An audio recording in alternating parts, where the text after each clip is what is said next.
When selling a home, who pays for the inspection? Well, this could go either way. It could be the buyer paying or the seller paying. And I'll tell you, at least in Orange County, California, what I've seen as being typical is that usually the buyer is paying for their own home inspection. And why is that? Well, because a home in Orange County, California is sold typically under the residential purchase agreement where it says the home is being sold in its current as-is condition, subject to an inspection. Right? And so what that means is, okay, based on us as a buyer, we can see, based on everything that's available to us, okay, we like what we see and we'll offer this price. However, it is subject to us also conducting a more in-depth inspection.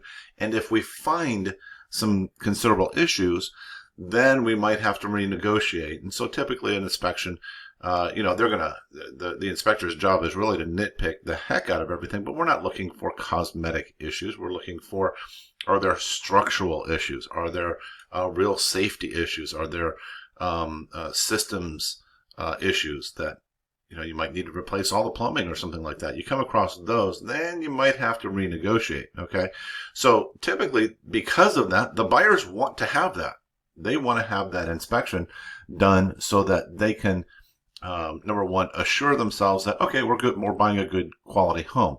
And if not, then they can make an educated decision as to whether or not to continue with the purchase or renegotiate or just proceed and go, okay, fine, at least we know about it and now we can deal with it a little bit later on. When do sellers pay for home inspections? Now, one of the things that I always tell sellers is it's always a good idea to have a home inspection prior to putting your home on the market. And then they pay for it. What does the home inspection cost? $300, $400, $500, something like that, depending on the size of the house. Could be more. And the reason that the seller would have a home inspection is because, when you live in your house, you get comfortable and you get used to things. And there could be a defect, there could be something wrong. And you just say, well, it's fine. We've lived with it for years. It's not a big deal. But when a buyer moves in, it's a big deal. It really is, even though it's a used house. Okay. And so when you have that inspection as a seller up front, you can start to deflect that conversation of, oh my gosh, there's all these things wrong, because as a seller now, this inspection becomes part of the disclosure. Look, we told you that one of the bathroom faucets is leaky. We told you that there was, a valve that wasn't working. We told you that this via the inspection.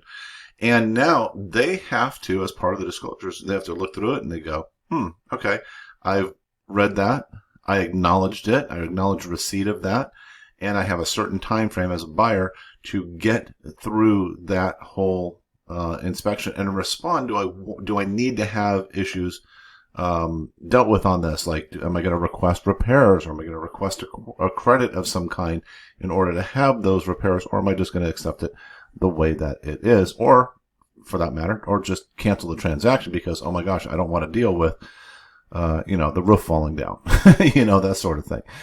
So it's a good idea to have a home inspection before you list for that very reason.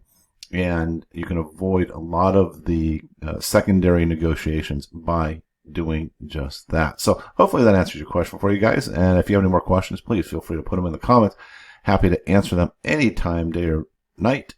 Check out right here in the corner somewhere, or in a link down below to check out our next video where we answer more questions, or go subscribe to our YouTube channel where we just answer these questions all day long. Okay.